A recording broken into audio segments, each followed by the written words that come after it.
Blessings, family. Come on in. Come on in. Can y'all hear me? Brother Jeff, Brother Jeff. I can hear you. What's going on, family? What is going on? It's so good to see you. This is an unscheduled, unplanned, window. I put it up about a week or two ago. And thank God for warriors like my brother Jeff, who is here with me today. Danielle will be on shortly. But we are about to get into it.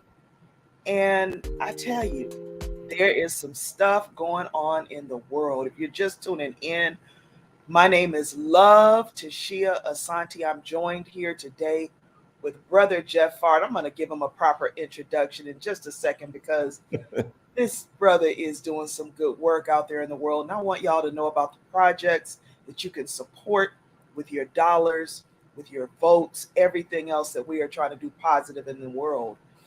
Well, when things like this are happening in the world, to me, whatever I had on my schedule has to drop off. And I have to put on the schedule the things that are the top priority. There is Danielle.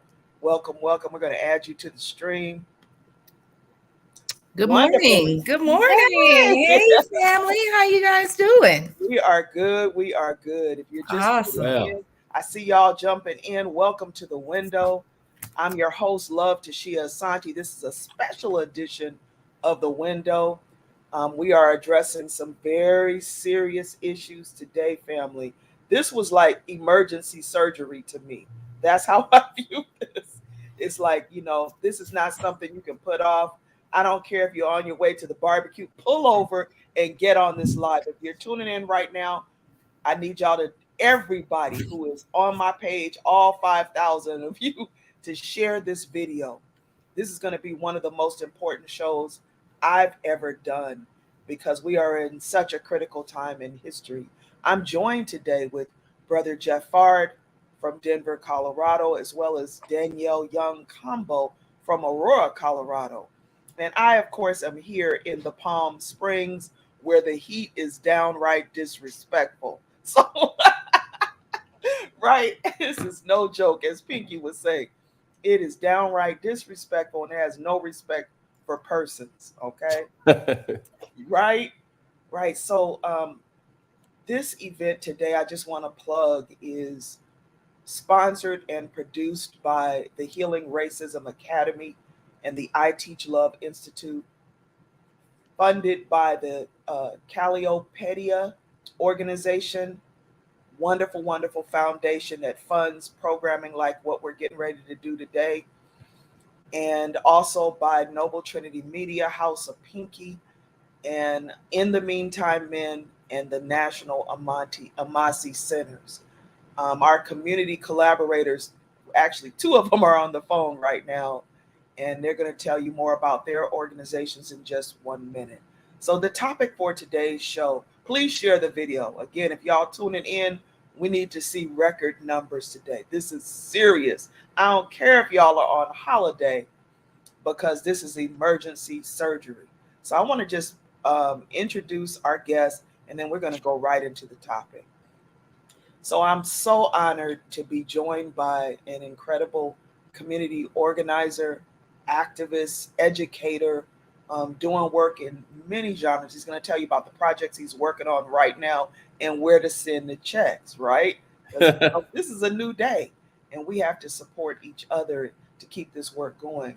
Brother Jeff Fard, founder of Brother Jeff's Cultural Center, founder of a historic award-winning newspaper that carries the news of the people to the people who need the news. So he's going to tell you about that as well. I'm also joined by Danielle Young Combo, incredible, incredible activist, educator. Some of y'all are aware of her work in politics. She has worked for our beloved governor of Colorado, for many other community activists and leaders and great politicians.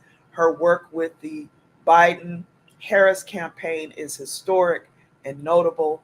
And part of the reason why we've had 4 years of semi-freedom is because of the work that Danielle put in. So I'm so excited to introduce two of my absolute favorite people in the world. We'll start with you, Brother Jeff. Tell us what you're working on and what people can support. Well, right now I'm working on showing up for my sister, Love Ashante, and when she calls, I answer because the work that you're doing is incredible. It's meaningful, and it impacts a global humanity. So that's what I'm working on in terms of being tethered to twin spirits and those who have a vision of, teaching love and healing racism. And so in what I call the Mile High Income City, Denver, Colorado, I have Brother Jeff's Cultural Center, and we're working in conjunction with the Colorado Black Arts Festival, producing the 37th Annual Black Arts Festival, which will take place July 7th, 8th, and 9th. It's coming up this next weekend. And so if you're in the area and you want to be surrounded and immersed in melanin, love, color, food, flavors, dance, songs, stories, and everything that, we sometimes pick up in isolation, you can go ahead and immerse yourself in all of that at once and take in as much as possible and take it back to wherever it is that you are going to be moving into the world with. So that's what I'm up to. And I'm also excited about Danielle, but she'll tell us what she's up to. And so I'll stop there. Well, thank you. And it's an honor to be here with both of you. My mic is on. Can you hear me okay? We can. I was just going to tell people, please post the link to the Black Arts Festival in the chat so that we make sure we have that on there. Somebody post that link for us and post the information. The date's already posted, the announcement of the event. We want to get that in there, please. And I'm also, of course, excited to welcome you, Danielle Young Combo. Thank you. Like Love said, I am Danielle Young Combo. I do many things in the community. I am the vice president of Colorado Black Women for Political Action. And if you are a person, an ally, a human, anybody, you can join our organization and support the work that we're doing. It's very accessible. We have our incredible annual luncheon that's taking place on October 7th at 3 p.m. It'll be at the Denver Center for the Performing Arts. So you have plenty of time to save the day, get that date on your calendar.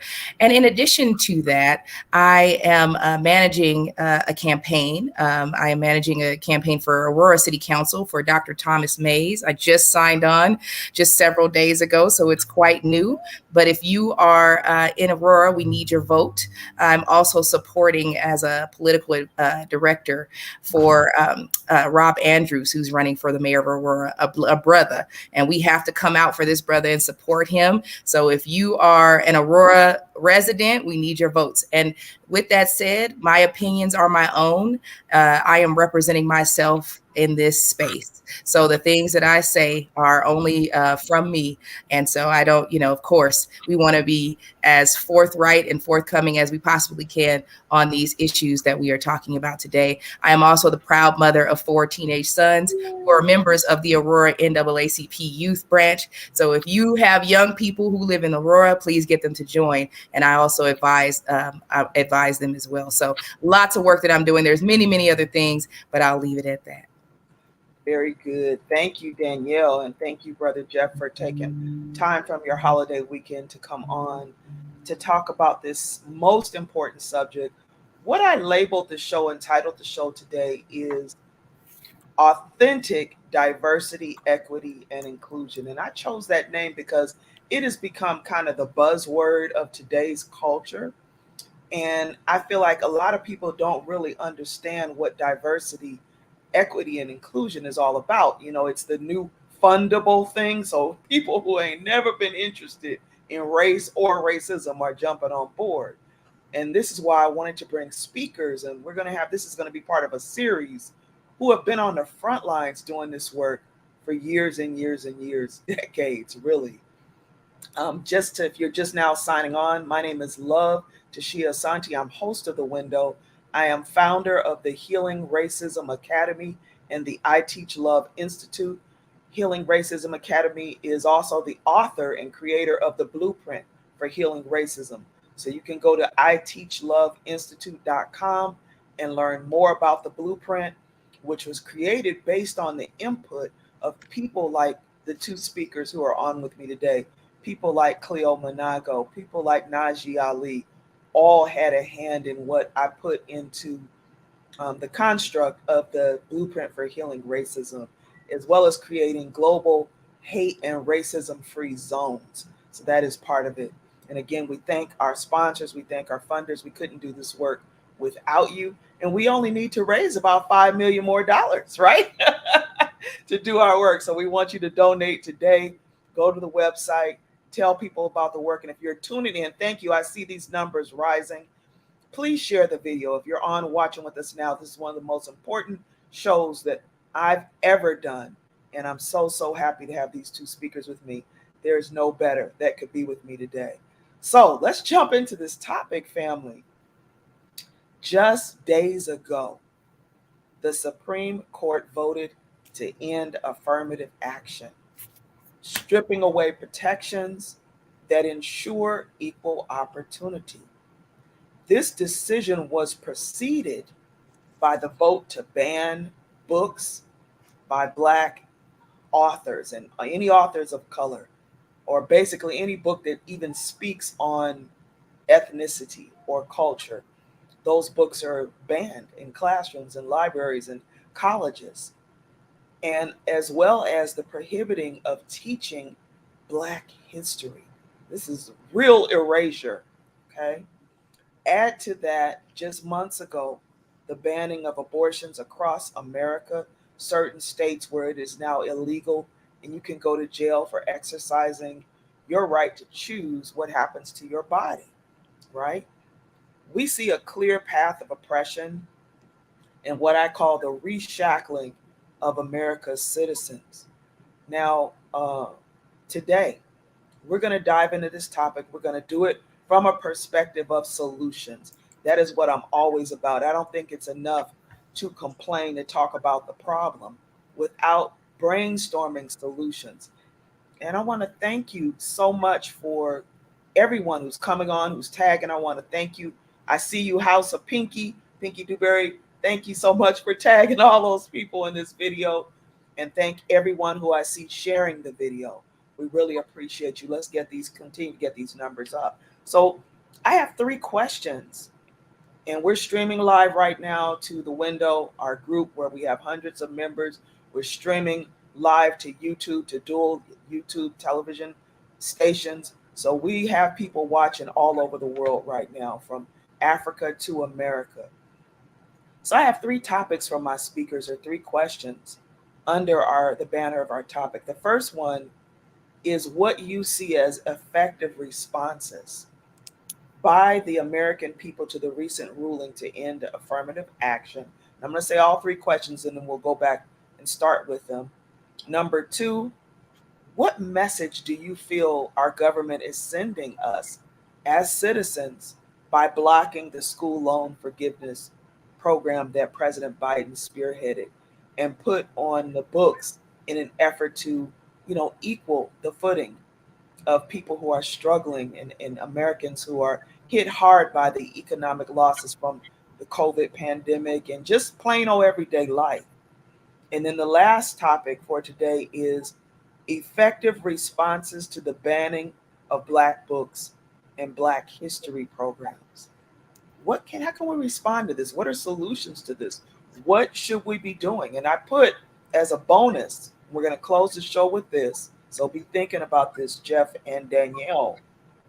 What are 3 things that community leaders and community members across America should be doing right now, right? Because I want to say, if you're like up on your Xbox this morning playing a game, if you're heading out to go see Indiana Jones, no, and I'm not judging you, but this right here, this is serious, and I'm laughing and I'm smiling, but we're under attack. We're in a war for our very freedoms and rights. This is serious business, y'all.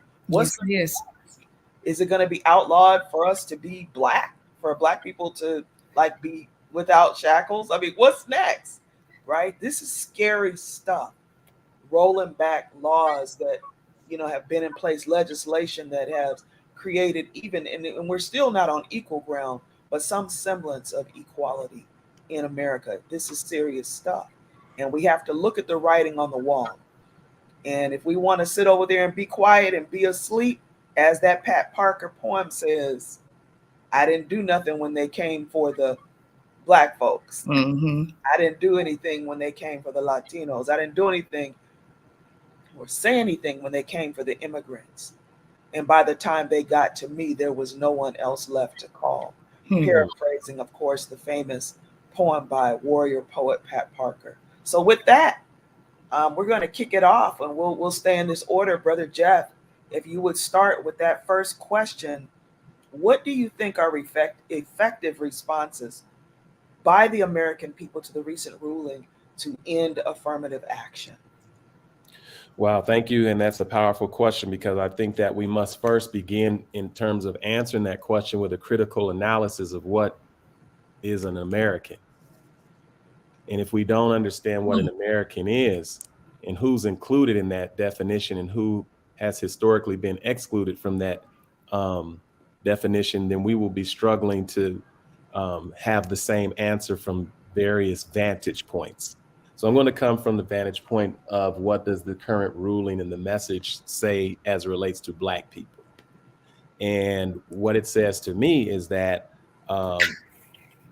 there has been some forward progress, but there's also been an equal pressure to make sure progress is never attained. And so from that vantage point, I think that we have to think about what you said at the beginning in your conversation in terms of we're at war. There are forces, there are systems, there is oppositions, but in all of that, there is an opportunity. So what is the effective response? First is to have an analysis of what's taking place. Ask yourself, is this new? And if it's not new, then you ask yourself, what have you been doing not only to prepare for, or also to oppose what this decision is? So the effective response is going to hurt some people's feelings to me, but I think that if you're not voting, then you don't have a voice in those who are making decisions and policies that affect your life. And so for those of you who are watching this, and right now you're saying that this is a critical moment, this is a critical conversation, we need to protest, we need to raise our voice, I'm going to ask, did you raise your voice at the ballot box?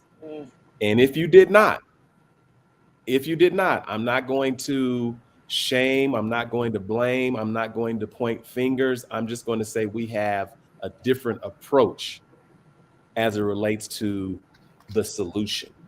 And so the response should be asking yourself, are you registered and did you vote? And if you did, who you voted for and what you supported. Because, and I'll close with this, as disheartening as this decision is to myself and many who are in and around the circles that I'm in, there's an opposite response of celebration. And I can't discount the fact that some individuals are very pleased by this response and this vibration. And so my response is, ask yourself, what have you done to contribute to this moment in time? And then we'll continue the conversation from there. Wow. Yeah, absolutely. I'm putting that question in the chat, and Annette Brent says, yes, for every step forward, there is a matching step backwards. White supremacy is showing its full face. And this is real talk. We know that it's real talk. I'm going to bring Danielle to answer this very same question. And one thing I want to add is when we look at how we are being anesthetized, I can't say it today, but y'all know what I'm talking about. Whether it is the opioid crisis in America, the things that we're seeing happening around the country with fentanyl addiction and opioid addiction, when we're looking at the obsession with the gaming. And this is not speaking bad against the games when they're entertainment. But when we're asleep behind those games and allowing things like this to happen, like somebody texted me who I sent this announcement to this morning, they didn't even know that the ruling had happened. So this is how asleep some of us are. And then some of us are just trying to survive. We're so busy trying to survive that this stuff is getting by us. Well, that's not some of us. That's most of us. Danielle, please chime in. Right. Well, I first want to talk about the Supreme Court decision, the Dobbs decision, for making the outlawing of abortion access the law of the land. And we know who that affects the most, and that's particularly Black women, women who are living in poverty, women who are experiencing domestic violence. And so when that happened, like you said, there were people, like Brother Jeff said, there were people who rejoiced, especially from the faith community, from the conservative community, from people who have been advocates in anti-choice, but advocates against, women's right to choose. And, that should have shown us right then and there where the direction that the Supreme Court was going in, and the reaction to that. Even though there were marches and there were protests, it was not impactful enough. We should have known this was coming. They said that they were going to do some of these things. The behind the scenes conversations that were happening and the leaks that occurred as a result of those conversations that were happening at the Supreme Court level. We should have been organizing and preparing for this. With that said, if you are someone who wants to support organizations that advocate for women and provide these services and help with legal issues as well, you can support Cobalt. I'm a board member of Cobalt, the organization that fights for reproductive rights, reproductive justice. There's a lot of conversation about maternity mortality rates amongst Black women, women of color, and it's I believe it's like 4-1 when it comes to white women's outcomes from their pregnancies. And the access that we have is also limited depending on where we live. And especially in those states where they have outlawed it altogether, it is really bad. I mean, they don't even have access to OBGYNs in some of those communities. So effective response. If you're watching the news, you see what's happening in France right now. There was a 17-year-old North African boy who was murdered by a police officer. And France is on fire. It's been on fire for about a week now. Those people said they didn't want that to happen. They showed you how they feel about that particular issue in that situation. And it had been happening. But it was not happening at the rates that it happens in the United States by far, by no measure. But they said absolutely not. And they are acting up, and they are making sure that the government understands that this is unacceptable and they will not take it. Right. Now, I'm not saying that that is the right course of action. There's a lot of people who are losing their businesses as a result. There's a lot, there's arrests, massive arrests and things like that happening. But I don't think that we can accomplish anything real change without some type of action that shows that we are willing to put our lives on the line. There's only so much talking you can do.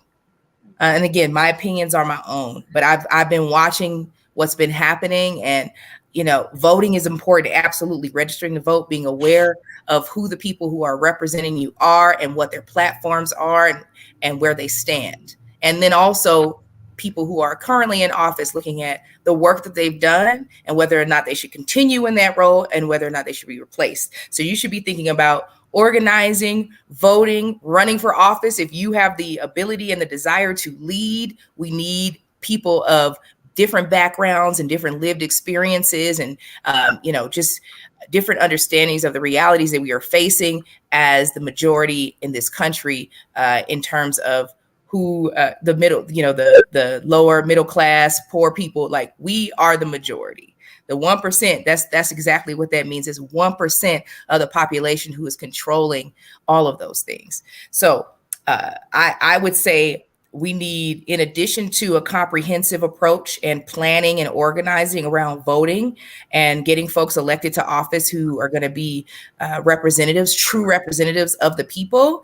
But I also think we need some radical movements. I think we need to show and prove and rise up and, and really speak out and do everything that we can, because it's like they have a blank check to do whatever the heck they want to do, including, not to mention, in addition to affirmative action, ruling in favor of a business that turns out the case that they brought may not even is on shaky ground, which is to discriminate against the LGBTQIA community.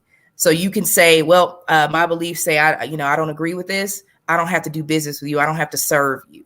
This is where we've gone back to. This is the reality. So, I know that young people, and not just young people, but most people who are living their everyday lives, going to trying to get to a job, feed their families, keep food on the table, keep their lights on, their water on.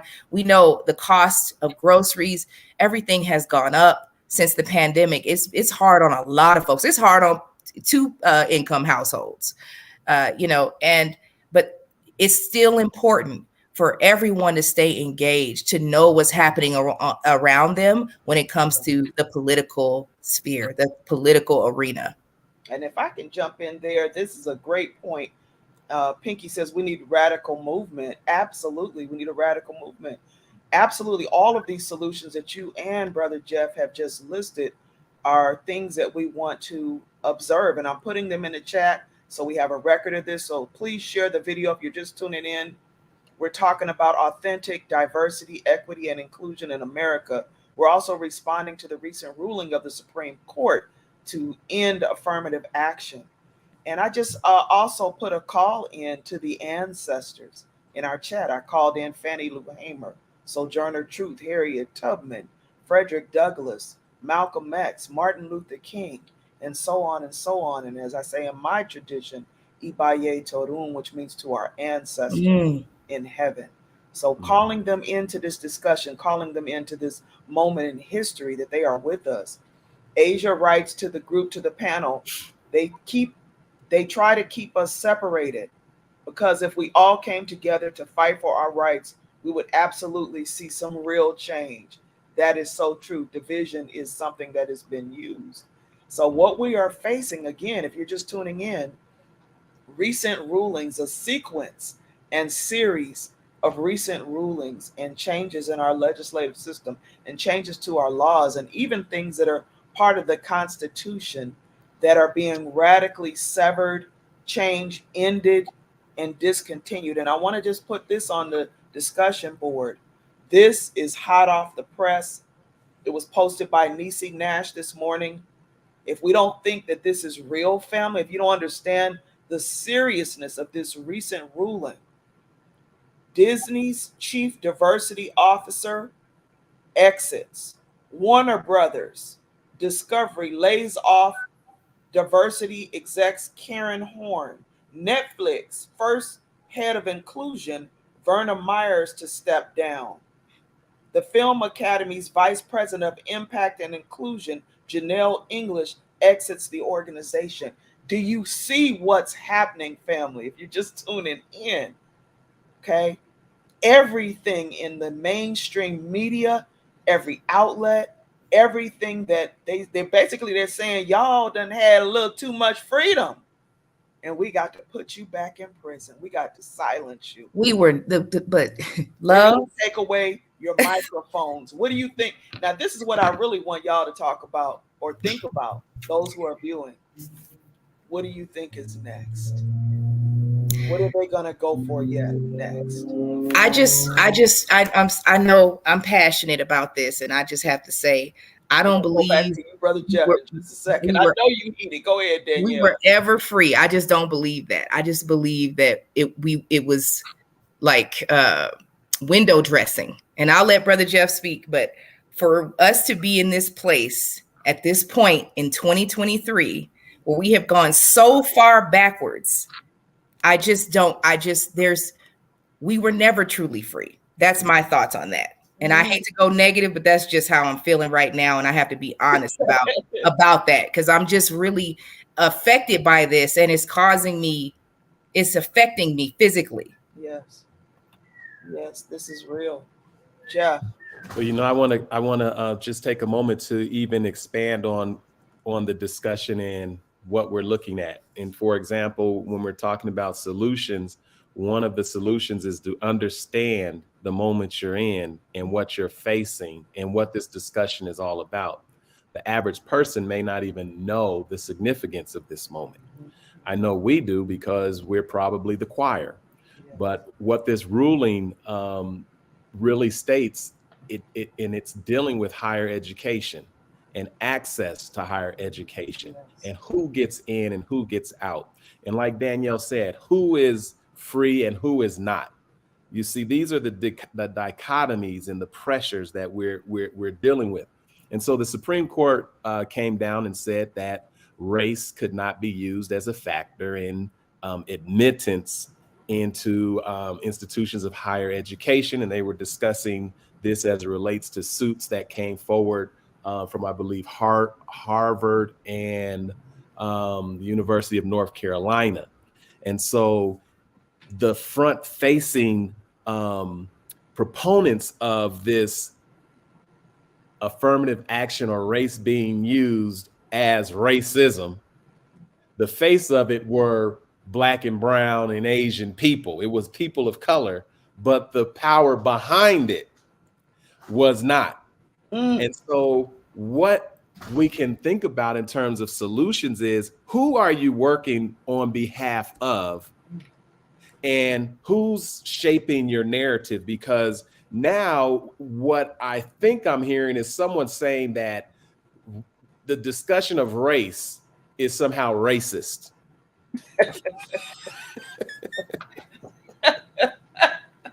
Reverse racism. Wow. And so how do I feel in this moment? I'm amused, because on the face of this, it's just ridiculous. But at the root of it is who gets in and who gets out. Because on the plantation or in a system of enslavement, some are going to get free regardless, because they desire, they want to, and their being will not allow them to be subjugated by anything that would constrain them.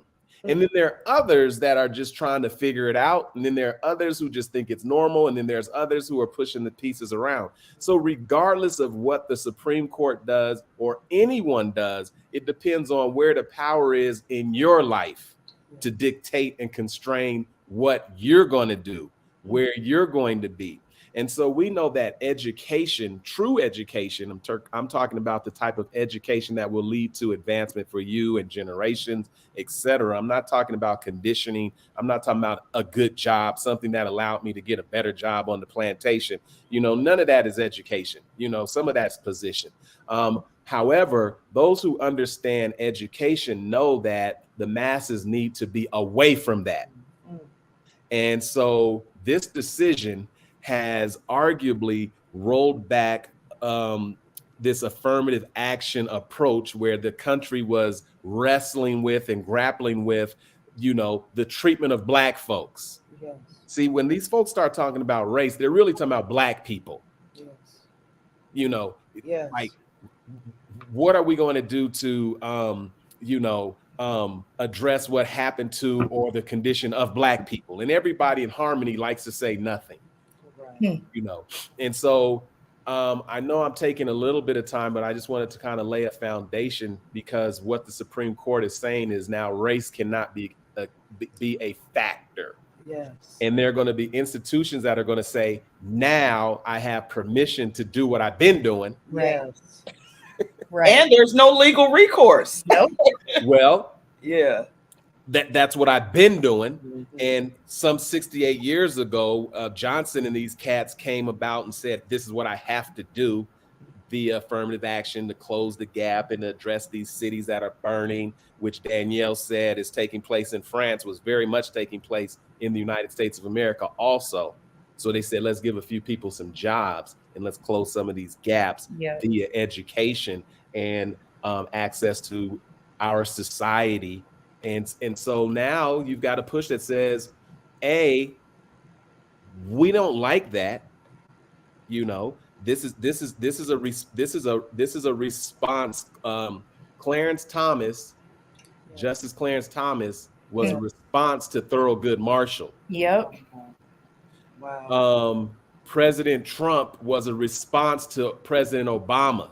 Yes. And so now you're seeing a response to everything those who have been countering diversity, equity, and inclusiveness, etc. This is their response. And so our response has to be in the same direction we were going. In other words, building a society where everybody is respected, protected, etc. But I'll close with this. It's a troubling moment today, but imagine how troubling it was when the Dred Scott decision came down. Wow. When they said Africans, enslaved individuals, and freed folks, in other words, Black folks, none of you have standing in court. And these type of rights, a lot of people think, thank you, Brother Jeff, a lot of people think it can't happen. Not like a lot of us thought they'll never elect somebody like Trump to be the president. A lot of us thought that, and look what happened. So that thing that we're thinking can't happen, we better wake up. I want to read what some. We think can't happen happens all the time. Right.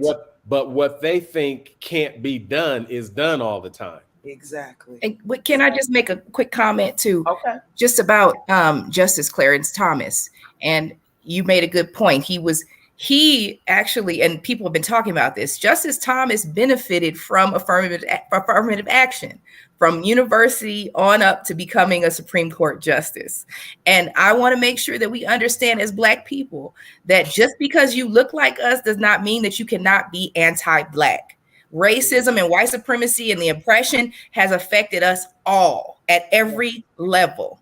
And so we have to be vigilant on who we're asking to represent us and make sure that their voices are real and true to the needs and the rights of the people. Well, Danielle, let me take it from there. That is such an important thing. Yes, Brother Jeff, jump in. Because we just building on, you know how we do as a family. We just all get in where we fit in. The point that Danielle makes, and as we talk about Clarence Thomas, look at the decision that comes down and look where Clarence Thomas pointed his comments toward. He pointed his comments not to the author of the actual findings or decision. He pointed his comments toward the Black woman on the bench. He went right at Justice Brown Jackson in terms of his critique.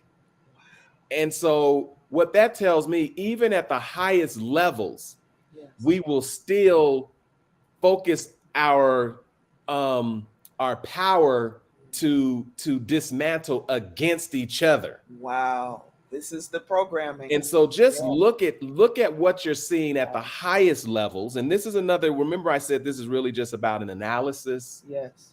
Because a solution could be how we treat one another, how we protect one another, because what they're saying is, they both want the same thing. They both know about Jim Crow. They both had legacies of sharecropping. They both made it to the highest levels in terms of access into Yale and to Harvard. You know what I mean? They both were able to, but now they're saying the way to help everybody else is what they disagree upon. Wow. Clarence is saying race is somehow, you know what? We're harping on that. And it's tearing us apart. And Brown Jackson is saying, no, we are actually going to deal with the root of this discrimination and this exclusion. And so ideologically, they are opposed while they're actually the same person. So just imagine the psyche of just putting them both into the same person, and you will see the conflicting dynamics that happen within us as a people and a culture. Thank you, Brother Jeff. Wow, these are such poignant comments. I'm coming right to y'all right now. Annette Brent writes, Black Lives Matter shook us up And as soon as the leaders were accused of capitalizing on the movement, they lost traction. I don't know the background, but we have to stop being distracted by dark news. It's a great point. You know, what did we do? How did we respond as a community when they came after one of our leaders? This is what Brother Jeff and Danielle are both talking about. Someone else says, Sugar Bear says, we must do this work ourselves because no one is coming to help us. Annette writes, the goal is to return to a Jim Crow segregation culture, but in a more sophisticated way. Ia Omenike writes, I am afraid to put it out there in the universe what I believe is to come. We are kept so distracted on surviving. Some of us have lost the ability to think and act in an effective way that brings real change. True that. Pinky writes, I think this is about stirring up the pot, causing havoc before we get reparations. Oh yeah, there's something to that. This is a Facebook user. I don't know their name, but they write, they come for everything. The more things change, the more they stay the same. Folks were never really awake to what was happening all along. With Black women being the most educated demographic in the country, they had to put a stop to it. Like Trevor Noah said, Trevor Noah's a very famous comedian, but also talk show host. If you want the problems of the world solved, talk to Black women. Black women have always had the power. They just don't know it because we were not nurtured in the knowing of this fact. And I have just a couple more. Pinky writes, this is all happening to get us ready for the real fight. They do not want us to get reparations and will do whatever is necessary, cause havoc, riots to stop it. Wow. Yeah, I definitely think reparations is a kind of invisible reason why there's this huge backlash. Pinky says, greed, racism, fear of this action was reversed and done to them. Okay, now we're getting into solutions. Again, you know, one of the solutions that was posted here, I see something by D. Pepper Massey, self-hate is real. Yes, it is. Self-hate is very real. One of the solutions was that we need to call on our celebrities to fund and get behind the organizations who are doing the work to educate the people. A lot of people don't understand the legislative process. They don't understand how a law is passed or gotten rid of. They don't understand how they themselves can be a part of shaping legislation and laws in this country and effective ways to fight, right? What are effective ways? Like the march, the big march in Montgomery was an effective way to fight. They hit them in every time you hit the money, you know, and this is something I remember when we were, Brother Jeff, you were producing the Ego Tripping show out in Boulder, and I got to sit with the late, great ancestor Amiri Baraka, Ibaye Torun. And I'll never forget, he said on the stage that day that if you want to know where the power is, follow the money. And it's the same thing with how these systems will be dismantled, right? The bus system changed because Black people stopped spending money on the bus. And when their pockets were hit, the change happened. Danielle put this on the table as a solution that every single leader, every single business that is not supporting diversity and inclusion and equity, you should not be giving them your dollars. I don't care who it is. We're talking about a $6 billion consumer power that African Americans alone have. What are we doing with that? Because building Nike ain't it, right? And I mean, no pun against Nike. I'm sure they're doing good work in their own way. But if we can start to truly, you know, galvanize ourselves and come together in support, and Asia spoke to this, and not just Black people, but our allies too. If we can use our dollars to send a message about what we will tolerate, that is a solution. As long as we're spending that money with people who don't give a darn about us and basically want to kill and destroy us, it's going to continue. Danielle, yes? I appreciate what folks are saying in the comments Yes. about Black women. One of the things that you started off with was acknowledging the ancestors, and you brought up all of these, you know, brave human beings who put their lives on the line, like Fannie Lou Hamer. Fannie Lou Hamer left with scars on her body. Okay, physical, emotional, mental scars from that fight. We will not get out of this unscathed. And I think our comfort levels, our ability to have access to food, to have access to water and electricity. These things have given us this, feeling, which is false of security, right? That we can go, we have a job, we got our degree, we got our education, we have this stability. But we know now that all of that was on shaky ground. Trump may have lost the election, but he won in so many ways. He's going to go to jail. They're going to do whatever, drag him, persecute him, even his own people from his own party. They're going to do that. He won because he got those three Supreme Court justices. We're looking at the wrong things. I understand we want to talk about focusing on business and getting celebrities to give money. Some of these celebrities don't have the money you think they do. Let's just put that on out there, right? Some do, some don't. Okay. And then also just talking about Black women, we're tired. Black women are tired. We need everybody in this fight. I'm not trying to put my body on the line and being away from my family, and I'm doing everything Black I can do. And it is not easy. Okay. I'm just going to keep it all the way real. I know Brother Jeff knows, and you know what I'm talking about. We have a lot of folks who are disconnected. They don't know how to work together. We got different opinions on what we want to do and what we need to focus on. And we need some focus. So we need to establish as a community those top three things and put our resources and our money and our attention into that, because we're so scattered. You've got 15 organizations working on one thing over here, instead of combining these efforts and using that funding, that budget to really drive change, to support, to give money to these candidates who need it. Black candidates have a tough time, y'all. We have 52 elections in Aurora happening in November 2023, this year in Aurora, Colorado. So I know if we're having elections, there are elections happening all across this country. Who are you giving your money to? Who are you donating to? Who are you walking for, knocking doors for, picking up the phone to make calls for?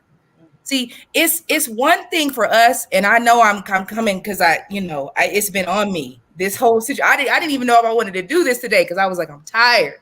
I'm tired. I don't know if you saw the movie. I'm gonna take it to a little comedy right now. If anybody had a chance to watch The Blackening, and this you have to watch it. It's funny, it's silly, and all those things. But this Black woman just goes off. She's like, I'm tired of doing everything, and she just goes crazy because we are always the solvers of the problems. They pick up the phone. Y'all can't tell you how many times I had to turn my ringer off. Danielle, can you talk about this? Can I pick your brain about this? We tired. We need everybody at the table. And for those of you who are talking about, we can't get people engaged, look here. If this climate that we are in is not showing you that you need to get with the program and start reading and watching the news and paying it, we don't have time for you. We need to get the people who are doing the work. We can't wait on you. We got to leave you behind. Sometimes you just got to let people lie where they are, because you're getting fingers snaps and do all kinds of stuff. We got work to do. Okay, and we don't have time to wait on the stragglers, because it's going down at the Supreme Court. They're saying we don't care what you think, how you feel about it, whether we don't care who you want to love, you want to go to college. We don't care. We're going to take everything away from you. Every right. We want to protect. And again, I speak for myself. These words are my own. I'm representing myself. They want to prevent the genetic annihilation, just like Dr. Frances Cress Welsing said, of their people. And so they didn't care that Black women were getting abortions. They cared that white women were getting abortions. Okay, that's why our healthcare access is not the same. That's why when it comes to Black women and Latina women, our access is different. Our outcomes are different, regardless of how much education and how much money we have in the bank. There's a reason for that. And systemic racism is real. So right now, my energy, my focus is like, either we're going to have to be radical or like throw the whole system away and start again, rebuild it, burn it down and build it back up like the phoenix. We must rise. I'm saying that, speaking from the heart. I'm tired. And I need folks to get it with the program, get it together. Right, Brother Jeff? Brother Jeff, Jeff's Cultural Center, because Brother Jeff is doing the work. Give to Love Tashia Asante, because Love Tashia Asante is doing the work. Healing us spiritually, healing us physically. We need to understand who we are as a people and stop sitting by the sidelines, acting like a chicken sandwich is the end all be all. People waiting in line for Popeyes, but they won't wait in line to vote. And that's all. Come through, Harriet. She is all right. I know, brother Jeff. I know you seeing our Well, you know, yes. I want Thank to you, I want to Danielle. speak to solutions and I won't even say solutions, suggestions, because everything I just heard and everything I'm hearing, the solutions in it. Yes. And there are solutions. Like Danielle just gave an entire example of many solutions. And so what I would say to Danielle, you know, from my vantage point now, because now I'm at the position in community to where your generation serves me at Kwanzaa. Mm. used to set up the Kanara, put it up, do the run, boom, boom, boom, boom. But now, Danielle, when I show up, you all say to me, "Nah, Bob, have a seat. Yes. We'll bring you that. We're gonna bring you your plate." Yes. And it's not that I'm not in the fight. I'm in the fight in a different way. And so, a solution to any of you who have been doing this work, I want you to ask yourself, have you passed the baton? Mm. And if you did you actually let it go? Mm. I didn't say pull it and run with and drag. Did every leader in here, I want you to just ask yourself, have you passed the baton? Mm. And did you really let it go? Because if you haven't let it go, you don't believe what you've been telling the next generation. You don't believe in what you say you believe in. You don't believe in the future. You don't believe in the abilities, and you really are just passing along your own self-doubt.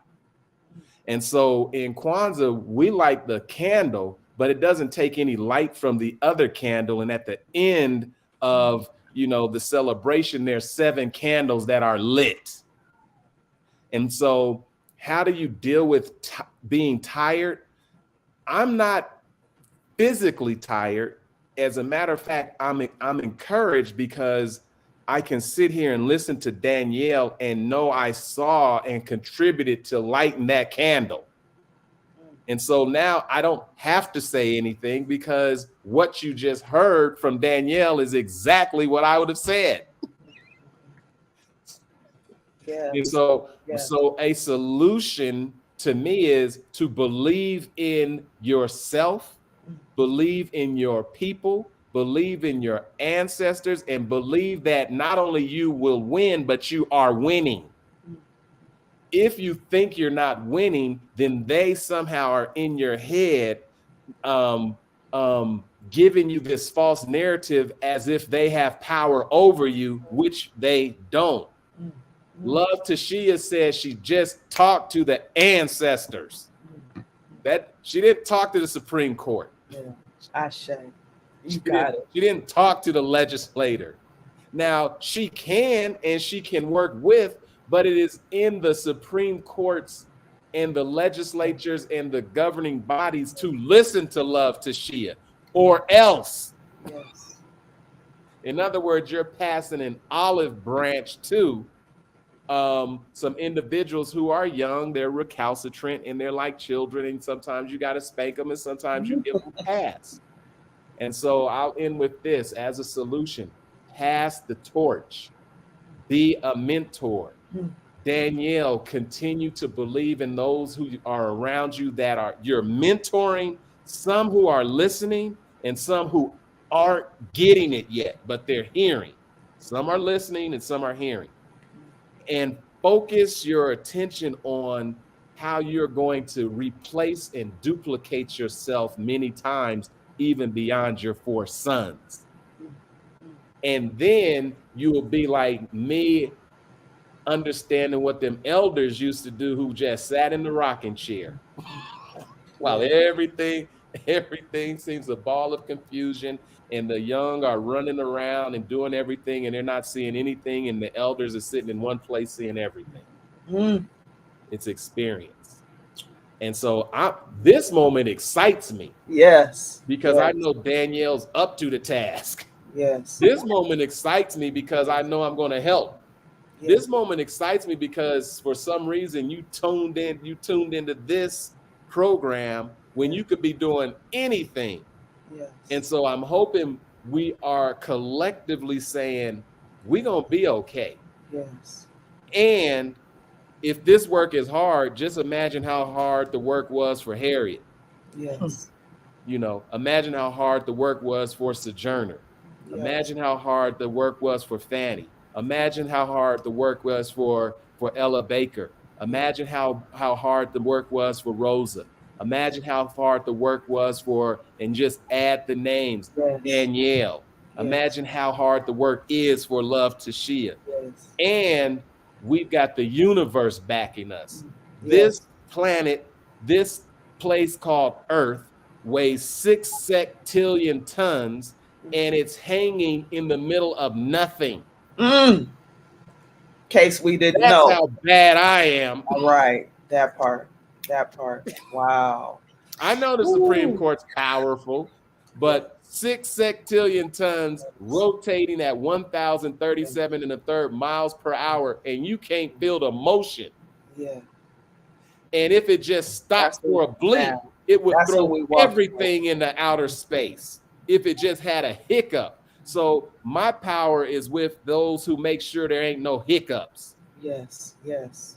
And so with that being said, yes, the Supreme Court done it again. Yes, they found someone who looks like us that helped them do it. Yes, they want to roll this back.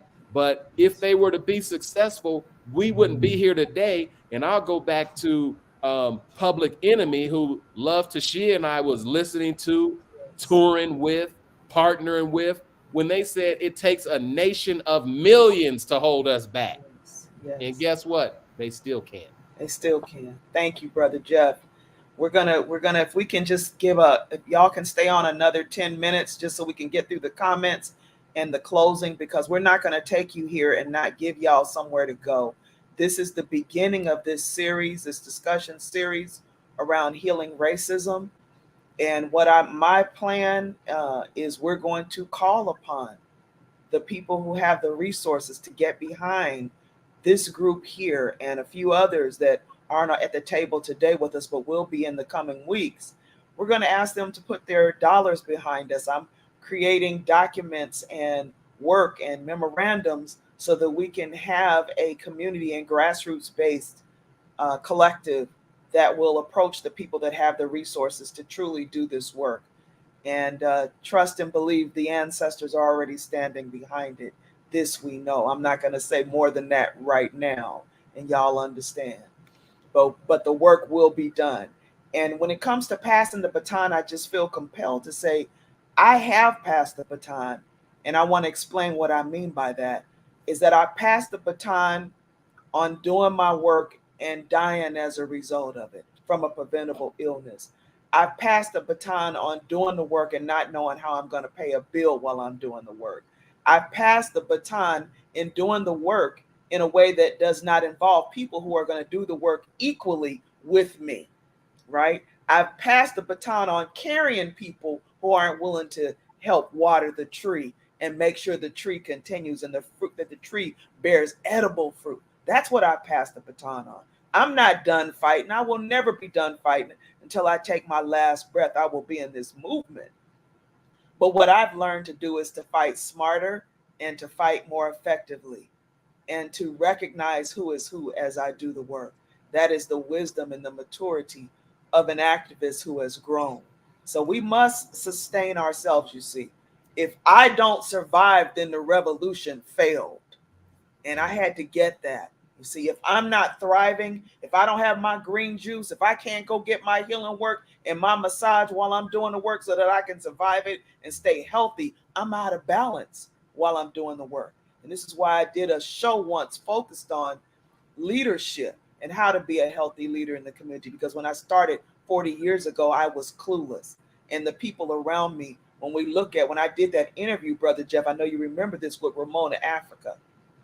And she told me she was the only living activist out of the MOVE organization who had survived. And only reason she survived was not because Black people kept her going, sadly. But there are many of us who want to support and want to do the work. And I love what Danielle said. That's who we need to work with. That's who we need to cultivate with. There are those of us who are not going to let petty differences divide us. We're committed. And so we need y'all to step up. We need you to write checks. Just like y'all buy your Louis Vuitton and get your $2,500 weaves. I love you. I'm not judging you. But write a check to support Brother Jeff's Cultural Center. Write a check to support Danielle Combo Consulting. Write a check to support the Healing Racism Academy, right? Danielle's traveled around the world. She spoke before Parliament, before the Prime Minister, the President of the Democratic Republic of Congo. Her voice is being heard all the world. We have to continue to lift up these young leaders. I got to be in community at Brother Jeff's Cultural Center. He does a fabulous television show. We need to get that show on BET. Tyler Perry, if you're listening, we need the show, Brother Jeff's show, to be on Tyler Perry Studios Network. We need it to be on CBS, Colorado PBS, Rocky Mountain PBS. We need a show. We need y'all to put up the funds for this show to be aired and to be syndicated so that we can get this message out and educate people on the legislative systems. So all of you who are listening today, who are watching this by recording, who believe in equality, who say you believe in equality, who say that you believe that all people should have a fair opportunity in this world to be successful, to do well, to have the basic needs to survive met. All of you who say you believe in inclusion, don't just talk about it. Get involved today. These are some of the solutions. I want to just, we'll get closing comments. I want to read these comments from the chat and then we'll take closing comments from you. I know y'all are on fire. Let's see.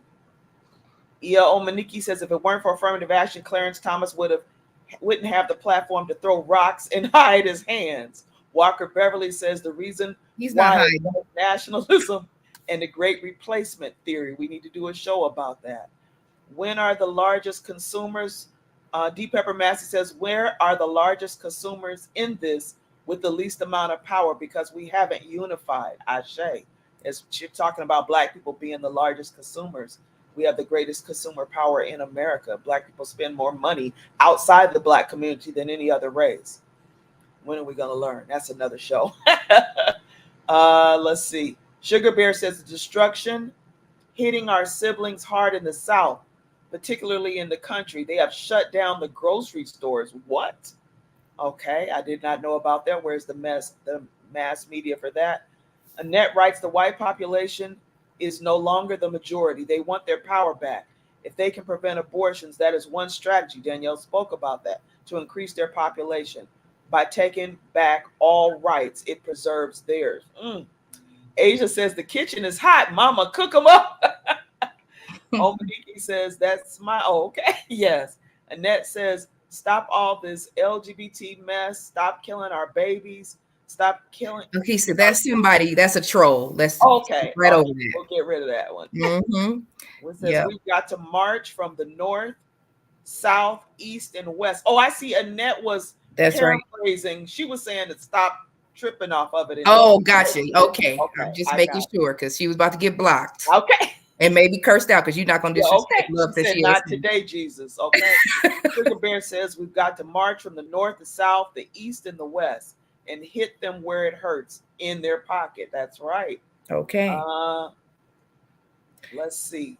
Did I miss? Okay, here's a couple more. The baton has been passed. It's been over 55 years since we shall overcome. Mm-hmm. Our babies, our youth, our young adults have lost their minds. Some of them are pretty sharp. Sugar Bear says, I'm starting a mentorship at 3 elementary schools. I need help from the sororities. Okay. Deltas, AKAs who are on here.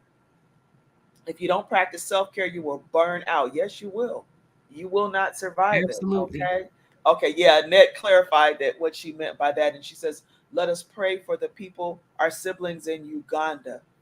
Yes. Thank you for that, Annette. Yes. Closing comments from the panel. Okay. I just want to address the 3 questions that you asked from the beginning. You talked about effective responsiveness to what's happening at the Supreme Court level.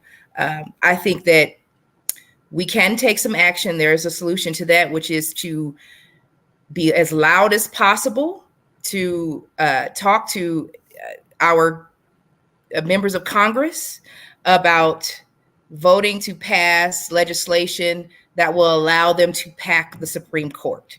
That will then effectively weaken the Supreme Court. But at this point, they are out of control, and none of these people are dying. They live in a long time. So we cannot go on like this. So we can encourage and be very loud when it comes to that, packing the Supreme Court. President Biden talked about that, in the past few months. That's a solution. Now it's going to be really hard because the Republicans have the majority in the House. So we need to get, Democrats elected to Congress. We need to be in the majority in both the House and the Senate, and also have the executive branch, which is the president and vice president. We need to have those votes to pass that legislation. So you need to do everything that you can do, everybody watching, to help elect people who are going to represent us well, and to make these changes that are necessary to stop the madness, because it is really out of control. Secondly, you said, what message is the government sending about student loan forgiveness and not approving that? Well, we talked about affirmative action. Well, we know they did not take away affirmative action to those legacy students, the people who are born of people who have attended those universities in the past. So if you are the son, daughter, granddaughter, cousin, niece to someone who attended Harvard, Princeton, Yale, any of the Ivy Leagues, you can get in automatically, even if you don't qualify, or even if you don't have the grades necessarily, or the work that people need to do to get into those schools. You can get in. So they did not take that away from legacy admissions. So the message they are sending to us is that they do not want us to ascend. They do not want us to have those opportunities. They do not want fairness. They want to make sure that they are prioritizing their lineage, their children, their future is solidified. We know that people who have attended those institutions, who have been given those opportunities, have gone on to become the president. President Obama went to Princeton and to Harvard. Okay, Michelle Obama went to Princeton as well. So thinking about that history there, that is what they're affecting. And those people were definitely qualified to attend those universities, but that does not mean that they would have been admitted if they weren't for affirmative action. So they are sending a clear message that they want to hinder us. And for those of you who are saying, the HBCUs, we need to step up, they don't have the money. They don't have the capacity to take on all of those students. They can't.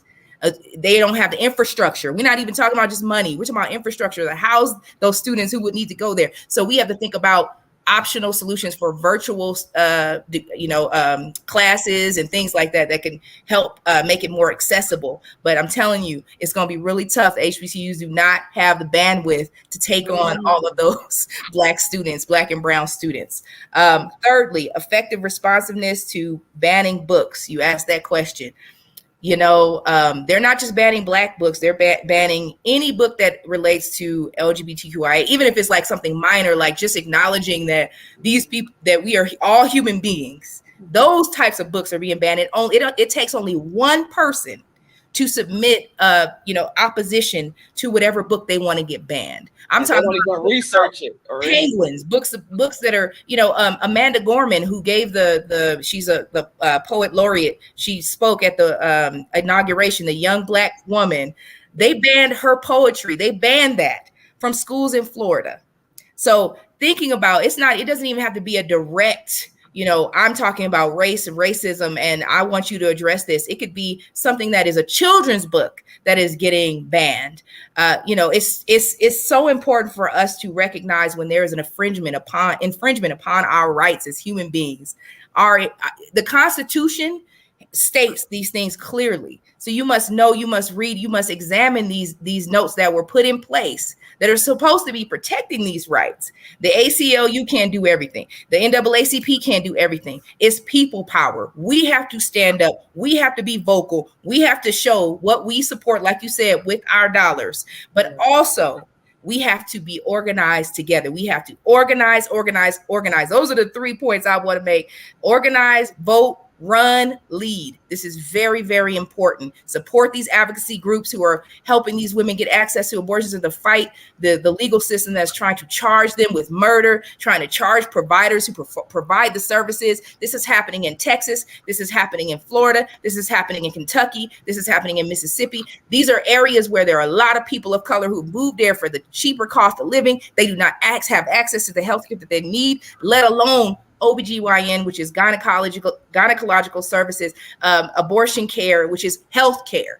They are doing this with intention. And all it is, our education system, let me tell you, is about keeping us as employees, as enslaved individuals. That's why I say we were never free. And only those who think independently, who aren't engaging in groupthink, who aren't engaging in being with the indoctrination that has been forced upon us from preschool on up. Remember, these education systems, the curriculums were created by racist slave owners. Yes. Okay, people who did not care about workers' rights. We're gonna have to do a part 2 of this. We're gonna have to do a part 2 because it's so important. I know I sound crazy and all of that. Well, you don't sound crazy to us. Burn it down. You know what I mean? Start from the ground up and rebuild. That's what we need. We need a complete overhaul of all of the systems, from law enforcement to education to healthcare to politics. We need an overhaul. Transportation. We need an overhaul of every single institution that affects our everyday lives. And we got to start somewhere. And we need our young people to be engaged. So all you parents out there, you better, make those kids turn off the game and watch the news. Have a conversation with them just in the evening over the dinner table. Do what you can. But you got to bring these people to the table, because Harriet Tubman couldn't save everybody, because everybody wasn't down for the fight. They weren't listening. So she had to take care of a lot more who she could. So that's what I'm going to leave with. So I'm saving who I can. I'm not waiting on folks no more. So I love y'all. God bless you. Don't go yet. Don't go yet. Hold on. Thank you. Wow.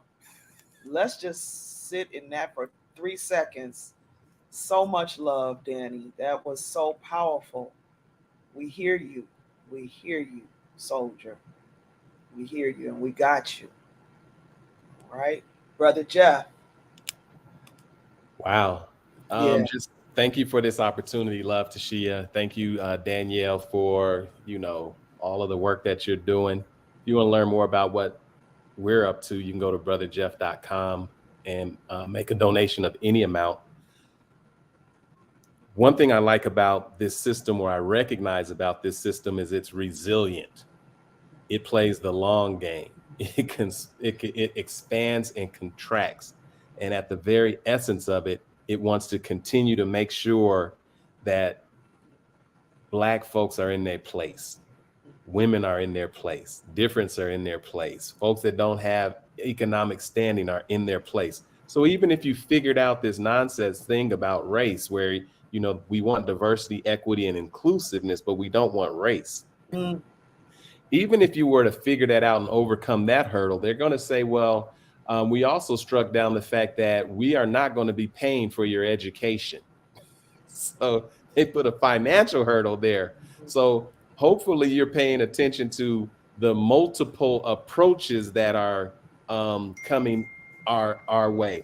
And so I know a lot of folks that box, and they're in a profession to where they get hit. Like, that's what they do. They train their body and their head and all of their organs to take hits. A boxer will tell you the hardest hit they'll ever take is the one they didn't see coming. That part. Wow. So my question is, did you see this coming? Yes. Because I did. If you've prepared, and if you've trained, and if you've studied, and if you've done all of those different dynamics attached to survival, then you saw this coming. And you have a response to it, and the response is each other. The Supreme Court is their Supreme Court. We're going higher than that. So my suggestion to each and every one of you is to operate at a higher standard. Vibrate at a higher level. Get to a place where they can't reach you. And even if they ban books, the only books they can ban are the ones they know are out there. We've got tons of books they don't even know about. So just be encouraged. Know that this is a long race. It's a relay. It's not a sprint. The conservative majority on the Supreme Court, that has been in place for a long time, in coming since Brown versus the Board of Education. They have been striking these things down with all deliberate speed. And while we're focusing on this, like one of the Facebook viewers said, we're just distracted by what they're showing. So don't be distracted. Said, yes. And when I heard Danielle say organize, that tells me that there's a long theme and a long thread, because the person who told us to organize by the name of Kwame Ture, some know as Stokely Carmichael, you continue that black pool of genius. Even it says organize. And Kwame also told us, and join an organization working on behalf of black people. And like, you don't have to create an organization. You can find one doing exactly what you say you want to have done. So if that organization is the Colorado Black Women for Political Action, join an organization. Organize. In other words, be a unit. Maybe it's the NAACP. Maybe it's the All African People's Revolutionary Party. Maybe it's the Nation of Islam. Maybe it's your local church. Maybe it's your local temple. Whatever. Organize. And so, love, Tashia, I'm going to just end with one thing. Yes. Because I know how you love words, and you're a wordsmith. Yeah. In this moment, I'm just going to say, well, son, I tell you, life ain't been no crystal stair. It's had tacks in it, and splinters, and boards torn up, and places with no carpet on the floor, bare. But all the time, I's been a climbing on and reaching landings and turning corners, and sometimes going in the dark where there ain't been no light. So, boy, don't you turn back. Don't you sit down on the steps because you find it kinder hard. Don't you fall now, for I's still going, honey. I's still climbing. In life for me ain't been no crystal. Ooh. Speak the name.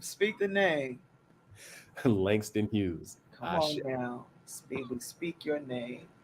Well, I would just want to thank everyone who tuned in today. Thank you especially to House of Pinky, Noble Trinity Media, to our sponsors, Calliopeia Organization, In the Meantime, Men National, Amasi Centers, and One Small Planet. Thank you. We couldn't do what we do without you. And they're quoting now all on the chat y'all's words. Vibrate, brother. Thank you, Brother Jeff. Vibrate higher so they can't even reach you. And then the other quote they're using is organize, run, vote, lead by Danielle Combo. And that is going to be our mantra going forward. Organize, run, vote, lead. And so someone told me, an elder once told me, he said, Sister Tashia, you may not be able to get everybody to be unified. He said, but we can still be organized. And that was a great wisdom for me that I want to leave with everybody. I want to pray and just speak some positive. Do I have y'all's permission to pray? And of course, however you pray, whether you give homage to Allah, to Jesus, to Oludumare, to the, Bhagavad, whatever it is, the path that you walk, just join me in intention with this positive prayer. To our greatest and most high ancestors, we give homage to you today. To those positive and holy divine energies that each of us claim and believe in, we give homage to you today. And I speak here today that we are not on the precipice of a downturn, but an uprise. I speak our evolution. I speak our lifting and our full empowerment. That maybe perhaps they are saying to us as a universe that even though it is thought that something has been destroyed, that we look for what is being built, for what is being birthed through this ending of affirmative action. That perhaps that we need to have true equality, that we need to have true affirmation, celebrating diversity, promoting equity, and bringing full and true inclusion of all to the tables of wealth and prosperity in this country. And I speak that all those bodies who are ready to do this work, that we're able to come together, to not be fragmented or burnt out in our work, but to be fully funded. I speak full funding right here and right now, with a minimum of $5 million toward this work. That is nothing to some. I speak our healing as a nation. I speak healing for the souls that have lost beloveds to the misuse of police power. I speak healing to the souls who have lost beloveds through racism, the young man who rung a doorbell and was shot but survived, the mother of 5 whose life was taken senselessly because of a racist neighbor. I speak healing to those people and to those souls and to those communities. And to the warriors that are here on this panel today, I speak full abundance to your spirits, to your body, to your heart. I speak that you are recognized, that you are celebrated, that you are cared for and supported. And I speak continued healing for those who have faced the greatest oppression, who have the greatest risk to being oppressed. Let justice be served. Victory now. Justice now. It is already done. And so it is. And so I am. And so we are. Ashe, ashe, ashe. Ashe. Thank you all. Thank you, thank you, thank you for coming on and spending your time. I hope that you'll be back. This is just the beginning. So I hope that you'll come back. Brother Jeff, let me know if you're doing something similar. You know, I'll be there and help mobilize as well. The time is now. So look for the email and the message from me on next steps. And family, if you're interested in getting involved, please email us, support us, visit us online. You got the website. Danielle, if you have a website for your consulting agency, please post it in the chat or send it to me and I'll post it. I posted brotherjeff.com. Please donate to support. This brother's been doing this work for decades. He is an amazing pillar in the Denver community. You can also donate to support the Healing Racism Academy at www.iteachloveinstitute.com. So lots and lots of ways to get involved. If you can't lead, support, okay? Because not everybody is meant to be on the front lines, but everybody is meant to do something. And lastly, but not least, thank you to all of our viewers today. Thank you to all who chimed in, who are still going strong in the comments. We'll go back and watch the replay, and email me if you want to come on and be a part of this discussion. I want to thank everyone today. Let's bring the true independence to America that it deserves and the people who live here. And so it is. And so it is. Good afternoon, everybody. Enjoy your holiday. Stay safe out there, family. Thank you, Brother Jeff. Thank you, Danielle Young Combo, for coming on. Have a great day. This is The Window. Peace and love, everybody.